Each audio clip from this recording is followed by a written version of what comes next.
Hello दोस्तों, स्वागत है आपका अपने YouTube channel Rohit Goswami law classes में। और आज मैं आपको कराने वाला हूँ LLB सेकेंड ईयर। सेम है हमारा थर्ड, एक्ट है हमारा एडमिनिस्ट्रेटिव लॉ, कोड है हमारा 3003 और क्वेश्चन नंबर है हमारा सेकंड। अब से पहले आपका एक क्वेश्चन मैं ऑलरेडी करा चुका हूँ, आप प्ले लिस्ट में जाना और आप देख लीजिएगा। आज का जो हमारा क्वेश्चन है, प्रशासनिक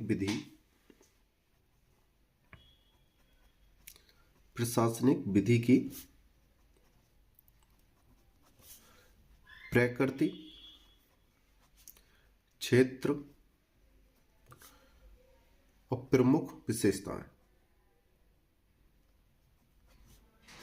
ठीक है, ये हमारा आज का क्वेश्चन है। और एक बात ध्यान रख लेना भाई, इस क्वेश्चन को मैं करा रहा हूं आपको बड़े मन से कराऊंगा, बड़े प्यार से कराऊंगा। लेकिन आपने अगर इसमें थोड़ा इधर उधर भी कर दिया, आपने वीडियो को काट कर देखा, अब से पहले मैंने कभी आपने देखा होगा, नहीं बोलता हूं कि वीडियो काटो या मत काटो, देखो या मत देखो, प्रॉपर वो आपके ऊपर डिपेंड करता है। अगर आप अच्छे मन से एडमिनिस्ट्रेटिव लॉ की तैयारी कर रहे हो और अच्छे नंबर लाना चाहते हो और एडमिनिस्ट्रेटिव लॉ को थोड़ा समझना चाहते हो, तो इस क्वेश्चन पे थोड़ा सा ध्यान दे लेना मेरे कहने से। ठीक है, एक बात और कहना चाहता हूं कि जिन बच्चों ने अभी तक नोट्स नहीं लिए हैं, अगर वो लेना चाहते हैं, जैसे मुस्लिम लॉ, एडमिनिस्ट्रेटिव लॉ और public international law, law of property, professional ethics, आप परचेज कर सकते हो, जिससे आपका टाइम बचेगा और एग्जाम में आप ज़्यादा तैयारी कर पाओगे। इसका आपको पेमेंट करना होगा 499 का, आप इन्हें परचेज कर सकते हो। अगर किसी की बैक आई हुई है, अगर किसी एक के PDF लेना चाहता है, और कुछ बच्चे ज्यूरिस्ट के भी मांग रहे थे, आपको ज्यूरिस्ट के भी अवेलेबल हो जाएंगे। ठीक है, तो आप पेमेंट करके इनको ले सकते हो। ठीक है, अब चलते हैं अपने क्वेश्चन की तरफ। क्वेश्चन पे चलने से पहले थोड़ा सा मैं एक बेसिक क्रिया है वो आपके साथ वो करता हूं, समझा देता हूं। बेसिक क्रिया प्रशासनिक विधि की। ठीक है, अब हम चलते हैं अपने क्वेश्चन पे। प्रशासनिक विधि,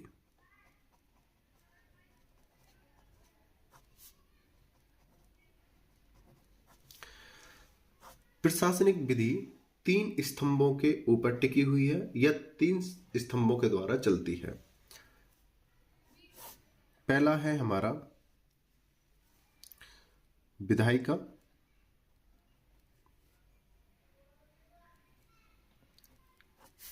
दूसरा है हमारा कार्यपालिका, तीसरा है हमारा न्यायपालिका।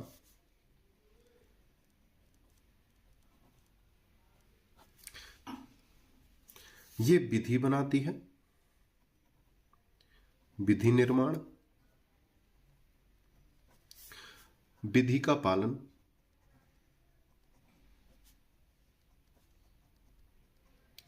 पालन यानी कि विधि को लगाती है, मतलब इसी के द्वारा जो विधि का पालन करवाया जाता है, ये विधि बना देती है, उस विधि का ये पालन कराती है। ठीक है, अगर कोई व्यक्ति इस विधि का उल्लंघन करता है, विधि का क्या करता है, उल्लंघन करता है, तो उसको दंड देने के लिए हम जाते हैं कोर्ट में, जिसको बोलते हैं न्यायाधीश।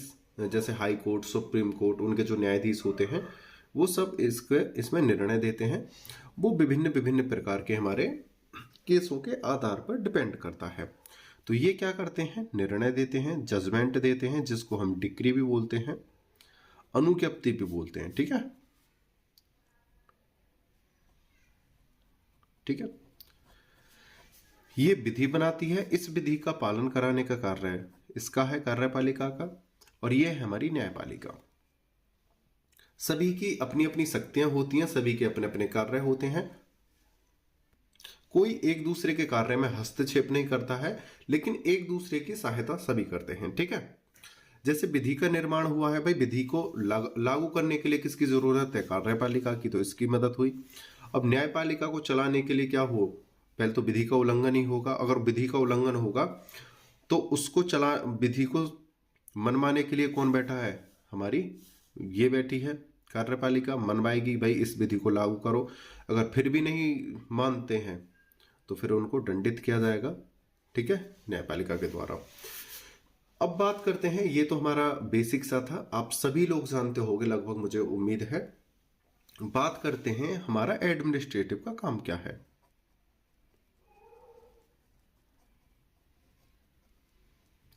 एडमिनिस्ट्रेटिव वर्क, ठीक है भाई। देखो ये 3 स्तंभ है, 1 2 3 भाई, ये स्तंभ है, इनमें कोई ना कोई तो व्यक्ति कार्य कर रहा होगा भाई। सभी कार्य मानव के द्वारा ही होते हैं, और सभी के क्या होते हैं, विभाग होते हैं। सभी के क्या होते हैं, विभाग होते हैं अलग अलग, ठीक है। और इन विभाग में पदाधिकारी और अधिकारी भी होते हैं, ठीक है। और इन पदाधिकारी और अधिकारियों के नीचे बहुत सारी शाखाएं भी होती हैं, ठीक है। सबके लिए अलग अलग शाखाएं भी होती हैं, ठीक है। किसी की ज्यादा होती हैं, किसी की कम होती हैं, ठीक है। जैसे कि अब हॉलवे में सबको ही समझते हैं। अब जो कार्यपालिका है, यहां पे ले लेते हैं, ये कहां पर लागू होती है, स्टेट एंड सेंटर में लागू होती है। स्टेट और सेंटर में, यानी राज्य और केंद्र में लागू होती है। भाई एक बात बताओ, राज्य और केंद्र को कोई मुख्यमंत्री अकेला थोड़ी चला लेगा। केंद्र में जो मुख्यमंत्री होते हैं वो अकेले थोड़ी चला लेंगे, नहीं चला सकते है ना। सपोज करो किसी एक राज्य है और एक राज्य का क्या है, मुख्यमंत्री। क्या मुख्यमंत्री अकेला स्टेट को चला लेगा? भाई मुख्यमंत्री तो वैसे एक ही होगा। आप ये कहने लगोगे सर अकेला नहीं चला पाएगा तो 500-700 मुख्यमंत्री बना, तो नहीं, वो बात नहीं। मुख्यमंत्री अकेला नहीं चला सकता है, उसके लिए उसको क्या करना पड़ेगा, अपने नीचे शाखाओं का प्रबंध करना होगा। जैसे शिक्षा के क्षेत्र में एजुकेशन, ठीक है, डॉक्टर, उसी प्रकार से ट्रांसपोर्ट, और उसी प्रकार से तुम्हारी पुलिस, मिलिट्री, इसी प्रकार से अलग अलग विभिन्न विभिन्न जो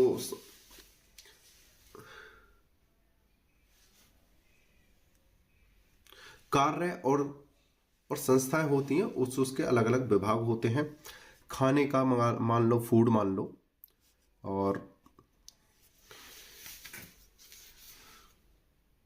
कोई आपातकालीन आकाश में कोई घटना घट जाती है, उस सभी को संभालने के लिए प्रशासन की जरूरत पड़ती है। मुख्यमंत्री होते हैं, मुख्यमंत्री के नीचे भी अधिकारी होते हैं, उन अधिकारियों के द्वारा अलग अलग विभागों के अधिकारी नियुक्त किए जाते हैं, ठीक है। अब जैसे पुलिस में होते हैं आईपीएस, और एक दूसरा विभाग होता है आईएएस, एक होता है आईएफएस तुम्हारी, और मान लो और विभाग ले लो, सीआईबी, सीआईडी, सीआईसी, सीडीआई, और तुम्हारे सतर्कता आयोग। मतलब विभिन्न विभिन्न प्रकार के आयोग हैं, संगठन हैं, पद हैं, उन सभी में कोई ना कोई पदाधिकारी अधिकारी कार्य करता है, ठीक है। अगर कोई पुलिस वाला व्यक्ति ले लो, एक हम एग्जाम्पल के तौर पर लेते हैं, कोई पुलिस वाला व्यक्ति है और वो दरोगा की रैंक पर है, क्या है, दरोगा है, ठीक है, एसआई है, ठीक है। अगर वो अपनी ताकत का गलत इस्तेमाल करने लगे, अपनी ताकत का गलत इस्तेमाल करने लगे, तो उसे रोकने वाला कौन है, उसके जो कर्तव्य हैं उन्हें बताने वाला कौन है, उसके जो कार्य हैं उन्हें बताने वाला कौन है, उसे दंडित कराने वाला कौन है? भाई कहीं ना कहीं तो उससे कोई रोकथाम करने वाला होगा। इन सभी की रोकथाम करने वाला, कोई भ्रष्टाचार ना करे, कोई अपराध ना करे, अपनी शक्ति का दुरुपयोग ना करे, गलत प्रयोग शक्ति का, 1 2 3, और भी ऐसे ही एग्जाम्पल हैं अन्य। इनसे मुझे उम्मीद है आप समझ चुके होंगे। पूरे भारत के अंदर जितनी भी संस्थाएं हैं, जितनी भी शाखाएं हैं, जितने भी पद हैं, संगठन हैं, समुदाय हैं, सभी के लिए है। अगर कोई व्यक्ति अपनी ताकत का गलत इस्तेमाल करता है तो उसे सुधारने का, उसके कर्तव्य बताने का, उसे दंड दिलाने का कार्य कौन करता है? प्रशासनिक विधि। ठीक है, इसी के ऊपर पूरा क्या है क्वेश्चन डिपेंड करता है। एक और एग्जांपल के द्वारा आपको समझा देता हूं। जैसे कोई कॉलेज है या स्कूल ले लो, कॉलेज हो या स्कूल हो, स्कूल को चलाने के लिए सबसे पहले एक प्रिंसिपल की जरूरत होती है। एक मालिक जो होता है, प्रधानाचार्य, प्राचार्य होता है या प्राचार्य। ठीक है, ये होते हैं। इस कॉलेज को चलाने के लिए सब टीचरों की आवश्यकता होगी, एक डॉक्टर यानी नर्स की आवश्यकता होगी, स्पोर्टमैन की आवश्यकता होगी, पियोन की आवश्यकता होगी, और एक खाना बनाने वाले की आवश्यकता होगी, एक आया की आवश्यकता होगी, और एक ट्रांसपोर्ट यानी बच्चों को लाने ले जाने वाले की आवश्यकता होगी, सफाई कर्मचारियों की आवश्यकता होगी, या उस बिल्डिंग को मेंटेनेंस की आवश्यकता होगी, उसे सही करने की। उसी प्रकार से विभिन्न विभिन्न प्रकार के जो कार्य होते हैं उसके लिए अलग व्यक्तियों को नियुक्त किया जाता है। उसी प्रकार से राज्य और देश को चलाने के लिए विभिन्न विभिन्न संस्थाओं का, विभागों का निर्माण किया जाता है। वो विभाग और संस्थाएं जिस प्रकार से, इनके ऊपर किसकी नजर रहती है? प्रिंसिपल की नजर रहती है। क्या ये सभी व्यक्ति अपना कार्य सुचारू रूप से, समय से और सही तरीके से कर रहे हैं या नहीं? तो ये इनको धमकाता है या उनके कर्तव्यों को याद दिलाता है और सही कार्य कराता है। उसी प्रकार से राज्यों को और केंद्र शासित प्रदेश यानी कि संपूर्ण देश की व्यवस्था को सुचारू रूप से, जिनको जो कार्य सौंपा है वो सही रूप से चला रहे हैं या नहीं चला रहे हैं, उन पर नजर रखता है और उनको दंडित कराने की शक्ति भी रखता है। ठीक है, अगर कोई इस प्रकार के कृत्य करता है जो विधि का उल्लंघन करते हैं, उनको ये एडमिनिस्ट्रेटिव लॉ, प्रशासनिक विधि पकड़ती है और कहां ले जाती है? पकड़ के न्यायाधीश के पास। ठीक है, ये फिर इनको क्या करता है? दंडित करते हैं। ठीक है, उम्मीद करता हूं ये जो प्रशासनिक विधि का थोड़ा सा बेसिक था, नॉर्मल है। हालांकि ये एडमिनिस्ट्रेटिव लॉ का 100% में से अभी 1% भी अभी आपको नहीं समझाया है। ठीक है, एडमिनिस्ट्रेटिव लॉ पूरी संविधान की तरह है और संविधान से भी थोड़ा ज्यादा ही है। ठीक है, ये सबसे बड़ा हमारे अंदर, हमारे एक्टों में सबसे बड़ा ये एक्ट है। एडमिनिस्ट्रेटिव लॉ बहुत बड़ा है, इसे समझ, इसमें सारे एक्ट आपके आ जाते हैं, चाहे वो कॉन्ट्रैक्ट हो, टॉर्ट हो, आईपीसी हो, सीपीसी हो, सीआरपीसी हो, जो भी है सब इसी के अंदर आ जाता है। ठीक है, इसी के द्वारा सब चलते हैं।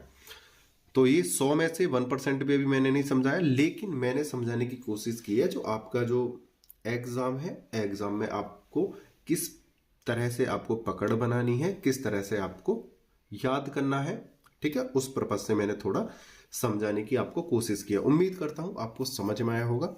अगर किसी कारण से समझ में नहीं आया है तो आप कमेंट करना बहुत जल्दी। ठीक है, और मैं आपकी दूसरी वीडियो तुरंत अपलोड करूंगा, छोटी सी 5 या 10 मिनट की, कोशिश करूंगा उसमें आपके जो डाउट है वो क्लियर कर दूं। ठीक है, और हो गए हो तो यस लिख के जरूर भेजना प्लीज, आपसे रिक्वेस्ट है। क्योंकि अगर आप यस लिख के भेजोगे तो मैं समझूंगा कि सही चल रहा है और मैं आपके जल्दी जल्दी क्वेश्चन पे डालता रहूंगा। ठीक है, अब चलते हैं अपनी क्वेश्चन की तरफ। प्रशासनिक विधि से आप क्या समझते हैं? प्रशासनिक विधि की परिभाषा, प्रकृति, क्षेत्र और प्रमुख विशेषताओं का वर्णन कीजिए। प्रशासनिक विधि, ये हमारा यहां से आंसर स्टार्ट हो जाता है। प्रशासनिक विधि सार्वजनिक विधि की वह शाखा है जिसका संबंध शासन के विभिन्न अंगों के संगठन, शक्तियां, कृत्य होता है, कार्य, अधिकारों तथा दायित्वों से है। इसका उद्देश्य प्रशासन के अनुचित तथा अवैध कार्यों पर नियंत्रण रखना है। जैसा कि अभी मैंने आपको बताया था, प्रशासनिक विधि सार्वजनिक विधि यानी सार्वजनिक का मतलब होता है सभी के लिए। दो प्रकार की विधि होती हैं, एक निजी विधि होती है, एक सार्वजनिक विधि होती है। ठीक है। तो सार्वजनिक यानी सभी के लिए, उसमें कोई छोटा बड़ा ऊपर नीचे पद कोई नहीं देखा जाता है, गरीब अमीर, लिंग, भाषा, स्थान, क्षेत्र के आधार पर कोई भेदभाव नहीं, वो क्या है, सभी के लिए समान है। ठीक है। तो जो प्रशासनिक अधिकारी होते हैं, जो विभिन्न अंग जो होते हैं, उनके संगठन, शक्तियां, ये उनके कार्यों को नियंत्रित करती है, उनको बताती है और सुचारू रूप से लागू कराती है। ठीक है। आगे देखते हैं। दूसरे शब्दों में प्रशासनिक विधि संवैधानिक विधि की एक शाखा के रूप में है, जिसमें कार्यपालिका के अधिकारियों की शक्तियों और अधिकारों को व्यवस्थित किया गया है। देखो, प्रशासनिक विधि जो है बिल्कुल संविधान की तरह ही है। जिस प्रकार से संविधान है हमारा, संविधान में हमारे आर्टिकल्स यानी हमारे लॉ का वर्णन किया गया है, उनको किस प्रकार से लागू करना है, किस प्रकार से चलाना है, कौन सी विभाग को क्या जिम्मेदारी सौंपनी है, वो सब प्रशासनिक विधि के अंडर में आता है और उनकी देखरेख कराता है। ठीक है। अधिकारियों की शक्तियों और अधिकारों को व्यवस्थित किया गया है। ठीक है। जिसमें स्थानीय राज्य के अधिकारी भी शामिल हैं, मतलब सभी जो स्थानीय राज्य के अधिकारी हैं वो भी शामिल हैं। यह कार्यपालिका की विधायिनी और न्याय संबंधी शक्तियों से संबंधित है, यानी जो विधि बनाती है उससे भी, और जो न्याय निर्णय देती है उससे भी संबंधित है। अगर कोई गलत विधि बनाने लगेगा तो ये उसके ऊपर भी कार्य करेगी। अगर कोई न्यायाधीश अपनी शक्ति का गलत इस्तेमाल करेगा तो ये उसके ऊपर भी कार्य करेगी। यानी कि ये किसी की सगी नहीं है, ये सभी के ऊपर कार्य करेगी। कोई विधि गलत बनाएगा तो भी, कोई कार्य गलत करेगा तब भी, कोई न्याय पालिका में कोई दिक्कत करेगा उसके ऊपर भी, यानी ये सभी के ऊपर है। ये जो हमारे तीन स्तंभ थे, विधायिका, कार्यपालिका और न्यायपालिका, अगर उसमें कोई व्यक्ति अपने दायित्वों को नकारता है या उनका उल्लंघन करता है, अपनी शक्ति का गलत इस्तेमाल करता है, तो ये उसके ऊपर भी कार्य करेगी। ठीक है। तथा लोक विभागों की देखभाल करती है। ठीक है। प्रशासनिक विधि की परिभाषा, जैसा कि मैं प्रत्येक क्वेश्चन में आपको बताता हूं, डेफिनेशन हमारे लिए बहुत ज्यादा इंपॉर्टेंट है। हमारे प्रशासनिक विधि में केसों की संख्या थोड़ी कम रहेगी और कुछ क्वेश्चनों में कम रहेगी, कुछ में है क्वेश्चन केसेस, तो हमें अपनी डेफिनेशन पे ज्यादा ध्यान देना है। इसमें डेफिनेशनों पे थोड़ा ज्यादा फोकस करना हो, आर्टिकल्स पे। ठीक है। तो हमारी यहां पे डेफिनेशन आई है जेडिंग्स के अनुसार। ठीक है।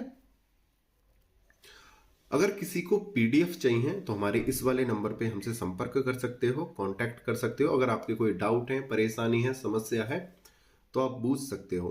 कुछ बच्चे पता है एसएमएस करते हैं, इतने प्यारे प्यारे करते हैं, आपको बता भी नहीं सकते, फुल डिस्टर्ब करते हैं यार, कि सर आपकी शादी हो गई, सर आपकी उम्र कितनी है, सर आपके बच्चे कितने हैं। भाई, ना तो मेरी शादी हुई है ना भी मेरे बच्चे हैं, मुझे इस प्रकार की कमेंट ना करा करो। वो भी व्हाट्सएप पे करते हैं। ठीक है। नए नए कार्टूनबाजी करते रहते हैं। भाई, मैं पढ़ाने के लिए, आपको थोड़ी हेल्प करने के लिए अपना नंबर दिया है, इस तरह के मजाक मत किया करो। ठीक है भैया। अब हम समझते हैं अपनी डेफिनेशन को जेंडिक्स के अनुसार। प्रशासनिक विधि प्रशासन से संबंध रखने वाली विधि होती है। जो प्रशासनिक विधि है, प्रशासन यानी जो भी विभाग होता है उसमें कोई प्रशासन अधिकारी होता है, उसको ही प्रशासन कहते हैं। ठीक है।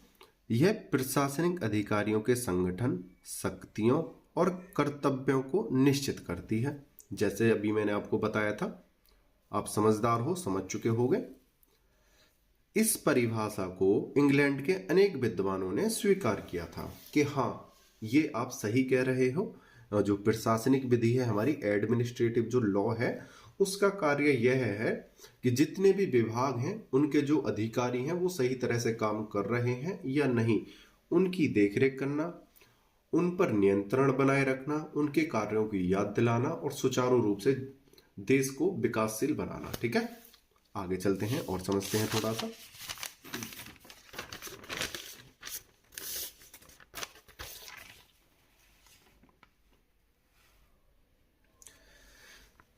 प्रशासनिक विधि के अंतर्गत इस बात का भी अध्ययन किया जाता है कि किसी न्यायालय को कब और कौन कौन से विवाद सौंपे जाएं। ठीक है भाई, अभी मैंने आपको बताया था अगर इनमें से कोई भी व्यक्ति अपने कार्यों का उल्लंघन, मतलब अपने कार्यों को गलत तरीके से करता है या विधि का उल्लंघन करता है, अपनी शक्ति का गलत इस्तेमाल करता है, तो उसे पकड़कर कौन ले जाएगा? एडमिनिस्ट्रेटिव लॉ के प्रशासनिक अधिकारी तो पकड़ के ले जाएंगे और ये ही निश्चित करेंगे कि इसको दंड दिलाया जाए या ना दिलाया जाए। पकड़ के ले जाएंगे किसके पास? न्यायाधीश के पास, कि अब इसे ठोक दो, इसे दंड दो। ठीक है, तो यहां पे बोला गया है कि न्यायालय को कब और कौन कौन से विवाद सौंपे जाएं। ठीक है, परंतु यह नहीं कि उस न्यायालय ने उन विवादों पर क्या निर्णय दिया। ठीक है, अब इसका कार्य है इनकी ये देखना कि कोई विधि का उल्लंघन तो नहीं कर रहा है, उसे पकड़ो, न्यायाधीश के पास ले जाओ। लेकिन ये न्यायाधीश पर फोर्स नहीं करेगा कि आप इसे क्या दंड दोगे। ये न्यायाधीश का कार्य है, जज का कार्य है कि वो किस प्रकार से निर्णय दे। लेकिन अगर जज अपने कार्य में कहीं पर भी चूक करता है या अपनी शक्तियों का गलत इस्तेमाल करता है, तब ये वहां पे स्टैंड लेगी। ठीक है, कौन? प्रशासनिक विधि। प्रशासनिक विधि में यह भी देखा जाता है कि अधीनस्थ व्यवस्थापिका द्वारा कौन कौन से नियम तथा अधिनियम बनाए गए हैं। जैसा कि अभी मैंने बताया है कि ये तीनों के ऊपर कार्य करती है। ठीक है, और तीनों का ही पालन करती है, तीनों का ही सम्मान करती है।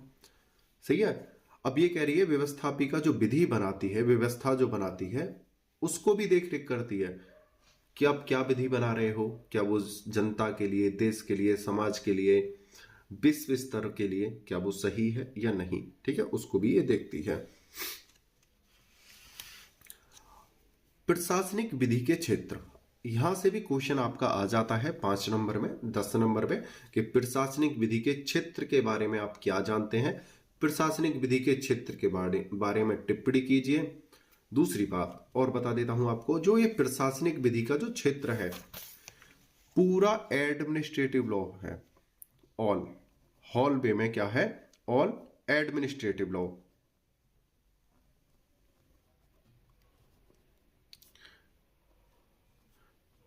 ये क्या है? इसका ऑल एडमिनिस्ट्रेटिव एरिया है, ये पूरा इसका क्षेत्र है। ठीक है, तो आप ये मत सोचना कि सर आपने तो इनको पॉइंटों में ही ऐड करके रख दिया है, इसका क्षेत्र क्या बहुत बड़ा है। मैं खुद बता रहा हूं, ये प्रशासनिक विधि जो पूरी है उसको ही एरिया कहा जाता है। लेकिन प्रत्येक क्वेश्चन को, मतलब प्रत्येक पॉइंट को हमने क्वेश्चन में डिवाइड किया है जो आपके एग्जाम के पर्पज से इंपोर्टेंट है। तो इन पॉइंटों को आप सिर्फ याद करना, क्योंकि इस क्वेश्चन में हमें सिर्फ क्षेत्रों की हेडिंग्स डालनी है। ठीक है, इनके बारे में हमने ओपन करके अलग क्वेश्चन सेट किए हैं। ठीक है, तो प्रशासनिक विधि के क्षेत्र में नंबर 1 है। इसके अंतर्गत प्रशासनिक निकायों का अध्ययन किया जाता है, जैसे राजस्व बोर्ड, जांच आयोग। ठीक है, दूसरा है प्रशासनिक अभिकरणों की विधि निर्माण की क्षमता। अभिकरणों की विधि निर्माण देख लेना, विधि निर्माण की क्षमता, जैसे प्रत्यायोजित विधायन। प्रत्यायोजित विधायन के ऊपर पूरा क्वेश्चन बनाया है, जांच आयोग के ऊपर पूरा क्वेश्चन बनाया हुआ है, अच्छे से समझना है। अभी हमें अपने क्वेश्चन पर फोकस करना है, बहुत बड़ा क्वेश्चन हो जाएगा, नहीं तो 5-7 घंटे का क्वेश्चन हो जाएगा। ठीक है, थर्ड पॉइंट है हमारा प्रशासनिक अभिकरणों के न्यायिक कृत्यों का अध्ययन, जैसे औद्योगिक न्यायाधिकरण। ठीक है, फोर्थ है हमारा प्रशासनिक शक्तियों के दुरुपयोग पर उपचार, जैसे रेट उपचार एवं इनका अध्ययन। अगर कोई व्यक्ति, अधिकारी अपनी शक्तियों का गलत इस्तेमाल करता है तो उसका सुधार किया जा सकता है। ठीक है, रिट द्वारा। इनको भी पढ़ेंगे, जो रिट है इसको भी अलग क्वेश्चन के द्वारा समझाया गया है। नैसर्गिक न्याय 5 नंबर का पॉइंट है, नैसर्गिक न्याय। नैसर्गिक न्याय यानी हमारा होता है प्राकृतिक विधि। इसके ऊपर प्रॉपर एक लॉन्ग क्वेश्चन बनाया हुआ है।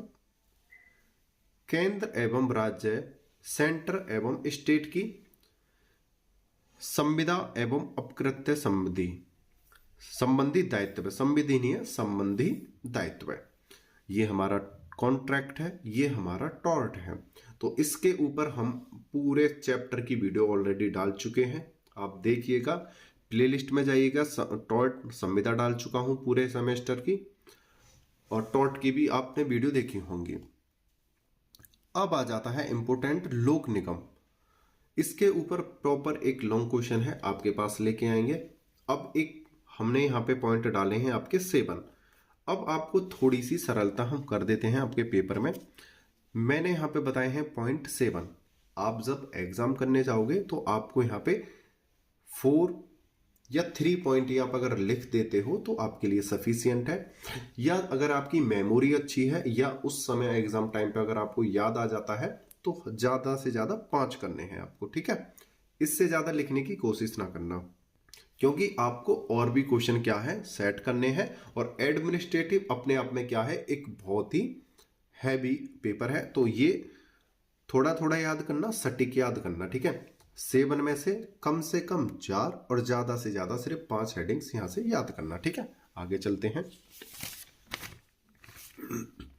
भाई अगर किसी ने लाइक नहीं किया है ना तो भाई प्लीज लाइक कर दो, कमेंट और कर देना, और सबसे पहले सब्सक्राइब करो, ठीक है। यार बिल्कुल भाई बहनों, आप बिल्कुल लाइक नहीं करते हो, सब्सक्राइब तो बिल्कुल भी नहीं कर रहे हो, बहुत कम करते हो।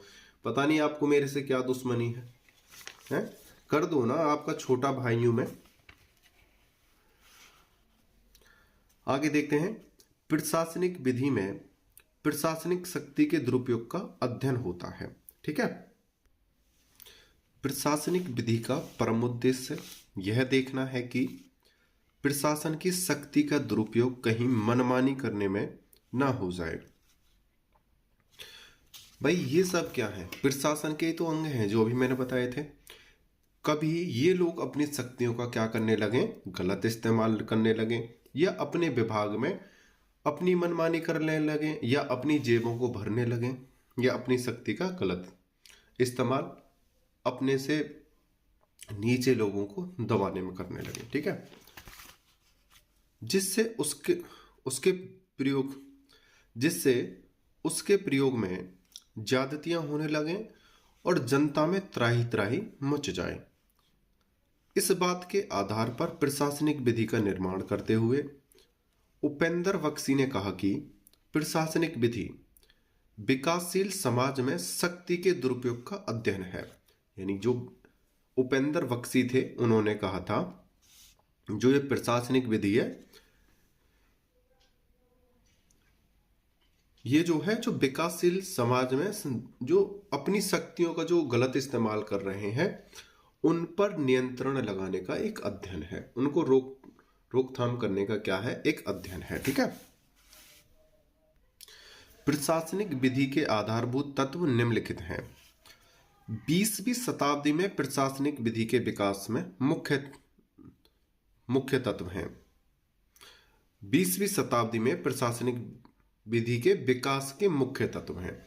जो प्रशासनिक विधि जो है 20वीं शताब्दी में अपने चरम पर थी। 20वीं शताब्दी में ही इसका क्या है उद्भव हुआ था, आरंभ होने लगी थी।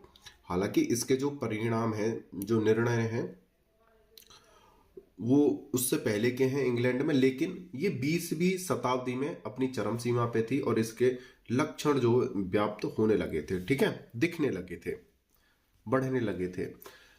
अब बात करते हैं प्रशासनिक विधि के आधारभूत तत्व निम्नलिखित हैं। उन तत्वों को हम देखते हैं। पहला है प्रशासनिक शक्ति के दुरुपयोग को रोकना। जो प्रशासनिक की जो शक्तियां जो दी गई हैं उनका जो दुरुपयोग ना हो उसको देखना है। दूसरा, नागरिकों को उनके विवादों को निष्पक्ष न्याय सुनिश्चित कराना। जो नागरिकों के जो विवाद उत्पन्न होते हैं उनमें सही निर्णय उनको दिलवाना और उनकी व्यवस्था कराना। तीसरा, मानव के अधिकारों और हितों को अनाधिकृत अतिक्रमण से बचाकर उनकी सुरक्षा करना, ठीक है। फोर्थ पॉइंट है जो अधिकारी लोक शक्ति का प्रयोग करते हैं उनको जनता के प्रति उत्तरदायी बनाना। यानी जिनके पास लोक शक्ति है, पावर है, उनको जनता के प्रति दयालु बनाना, अपने कर्तव्य को करने के लिए सुदृढ़ करना और ईमानदारी से अपने कार्य करने की क्षमता उनमें प्रदान कराना, ठीक है। 5th नंबर का पॉइंट है उनके कार्य को विधि रूप से मान्य और सामाजिक दृष्टि से न्याय संगत बनाना। जो वो कार्य कर रहे हैं वो सही करें, ईमानदारी से करें, न्याय तौर पर करें। ठीक है। 6 है लोक शक्ति का प्रयोग जनहित के विरुद्ध ना होने देना। भाई जो प्रशासनिक विधि है उसने अपनी, जो कार्यपालिका है उसने अपनी शक्तियों को बांटा है। ठीक है। उसमें जो लोक शक्तियां होती हैं, जिन विभागों को शक्तियां प्रदान की हैं, उन शक्तियों का प्रयोग जनहित में के विरुद्ध ना करे। जो जनता होती है, जो आम समाज होता है, जाति, लिंग, धर्म, जन्म स्थान, इनके भाषा के आधार पर कोई दुरुपयोग ना करे, उनका शोषण ना करे। ठीक है।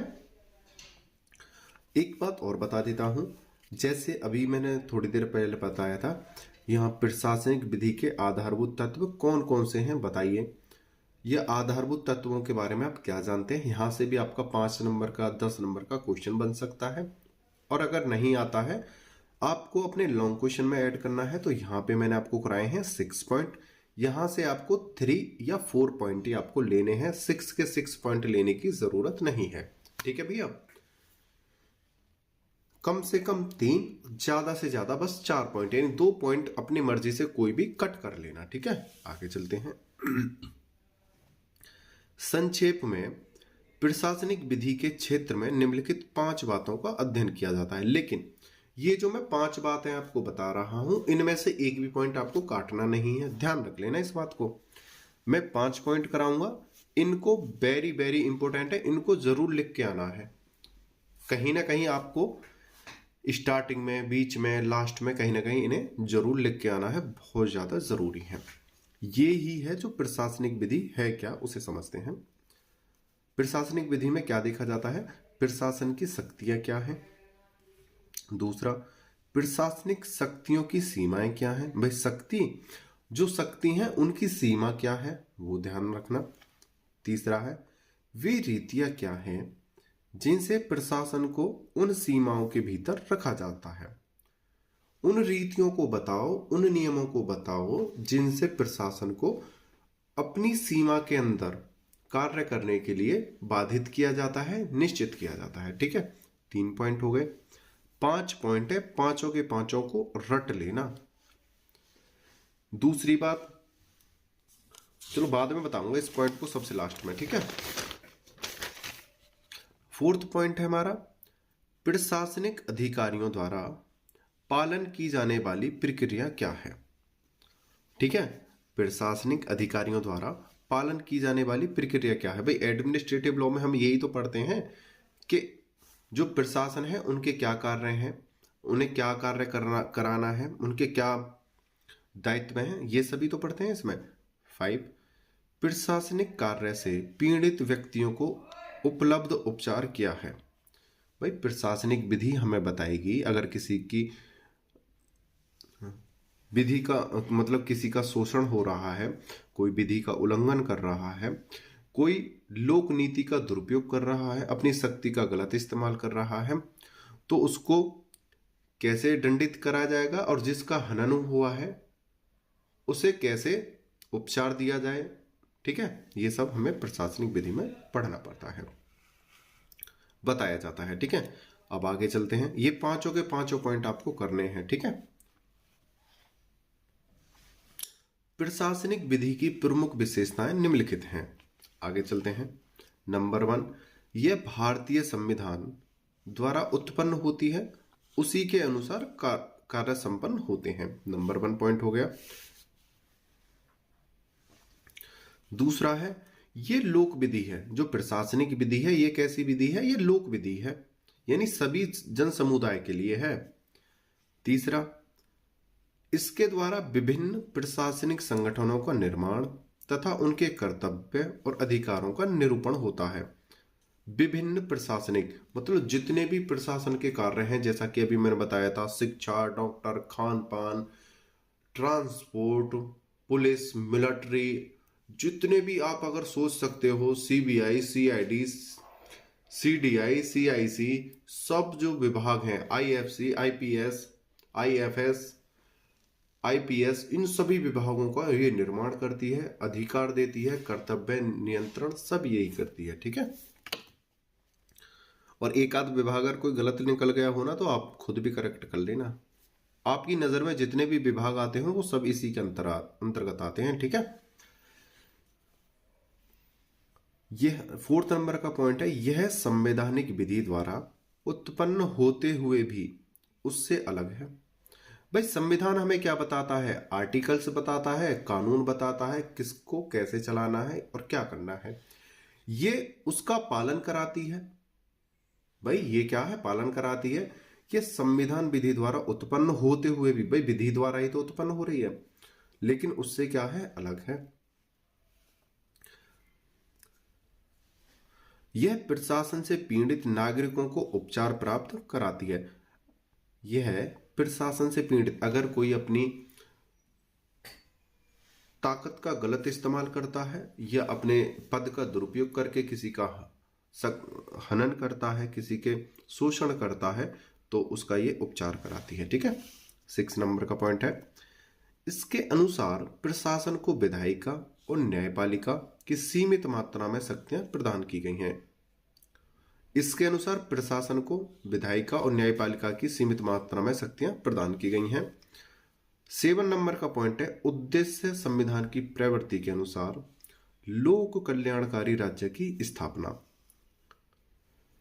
8 नंबर का पॉइंट है, मतलब यहां 7 नंबर का जो पॉइंट है वो क्या कह रहा है, इसका सिर्फ उद्देश्य ये है कि एक लोक कल्याणकारी, यानी एक ऐसा राज्य, एक ऐसा देश हो जो सुखमय हो, ईमानदारी से कार्य करे, विकासशील देश से विकसित देश बन जाए, सही सभी जगह क्या हो, शांति चैन अमन बना रहे, ठीक है। न्यायालय कुछ सिद्धांतों को निर्मित करके प्रशासन पर नियंत्रण करने का अधिकार प्रदान करता है। 9 नंबर का पॉइंट है, प्रशासनिक अधिकारियों को पर्याप्त शक्तियां प्राप्त हैं, फिर भी भारतीय संसद, न्यायपालिका ये इन्हें नियंत्रित करते हैं। यहां पे बोला है जो प्रशासनिक अधिकारी हैं उनको संपूर्ण शक्तियां हैं, जो उनके पास जितनी शक्तियां होनी चाहिए वो सभी शक्तियां उनको दी गई हैं, फिर भी भारतीय संसद, न्यायपालिका इन्हें नियंत्रित करते हैं। आगे चलते हैं। आगे 10 नंबर का पॉइंट है हमारा, यह विधि प्राकृतिक विधि, जिसे हम नैसर्गिक विधि भी बोलते हैं, प्राकृतिक विधि द्वारा संचालित होती है, जिसकी रचना किसी भी विधायिका द्वारा नहीं होती। प्रशासन से उम्मीद की जाती है कि वह किसी भी परिस्थितियों में प्राकृतिक नियमों की अवहेलना नहीं करेगा। प्राकृतिक नियम कौन से होते हैं, एक मोटे से तौर पर बता देता हूं, जो हमारे सदियों से चले आ रहे हैं, ठीक है, उन नियमों को हम प्राकृतिक नियम कहते हैं, जिनको बदला नहीं जा सकता है, जो नेचुरल हैं, ठीक है। 11 नंबर का पॉइंट है, प्रशासनिक विधि पूर्ण न्यायिक अधिकारों का प्रयोग नहीं कर सकती। जो इसका जो अधिकार है, पूर्ण न्यायिक अधिकारों का प्रयोग नहीं कर सकती। 12 है, यह विधि संविधान द्वारा प्राप्त विशिष्ट अधिकारों को नियंत्रित नहीं करती।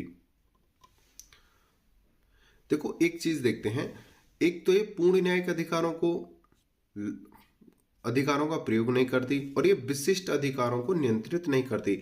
जैसा कि अब से पहले एक मैंने क्वेश्चन कराया था, विधि का शासन, उसमें कुछ ऐसे अधिकार थे जैसे राष्ट्रपति के, राज्यपाल और हमारे विधानसभा और संसद के कुछ ऐसे अधिकारी होते थे, और आर्टिकल 39, 31 उसके द्वारा कुछ ऐसे अधिकार होते हैं जिनका ये प्रशासनिक विधि थोड़ा संरक्षण देती है। और जैसे संयुक्त राष्ट्र, यूएनओ, दूतावास, ये जो सारी चीजें हैं उनको थोड़ा सा संरक्षण देती है, उनको थोड़ी सी छूट देती है।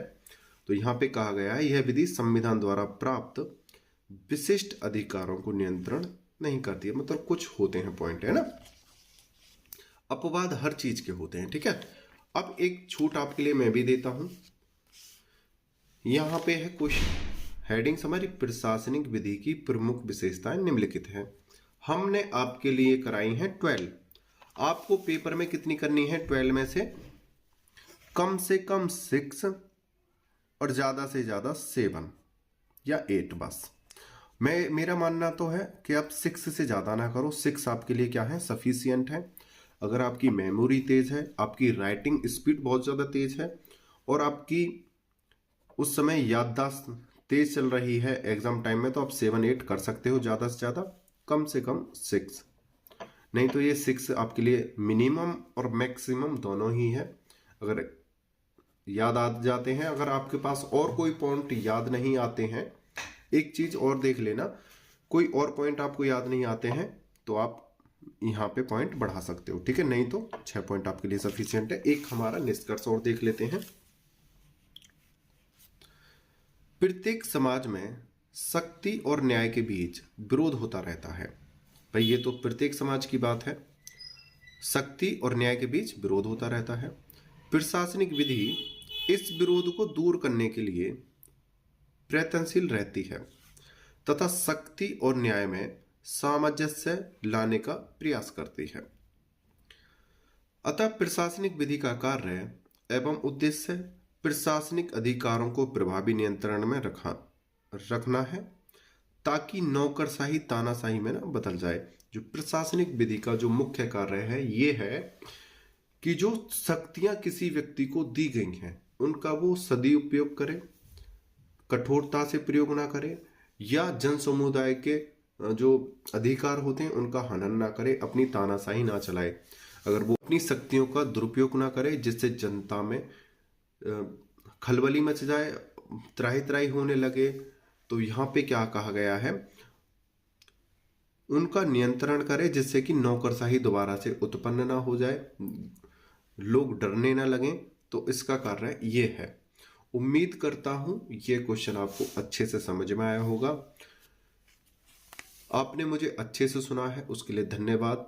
लेकिन आपसे छोटी सी रिक्वेस्ट है, भाइयों बहनों, प्लीज सब्सक्राइब कर दिया करो, कमेंट करो। अगर आपको कोई त्रुटि नजर आती है तो उसे बताओ, मैं करेक्ट करने की कोशिश करूंगा। मैं भी एक छोटा सा बच्चा हूं, आपका भाई हूं, बताया करो, ठीक है, मेरी कमियों को। क्योंकि अगर मैं अपनी कमी अब नहीं सुधारूंगा, आप मुझे नहीं बताओगे, तो आगे जाके और ज्यादा दिक्कतें होंगी मुझे भी और आपको भी, है ना। तो बताना। आपने मुझे अच्छे से सुना, वीडियो को अच्छे से देखा है, उसके लिए धन्यवाद। टेक केयर, बाय बाय, जय हिंद, जय भारत।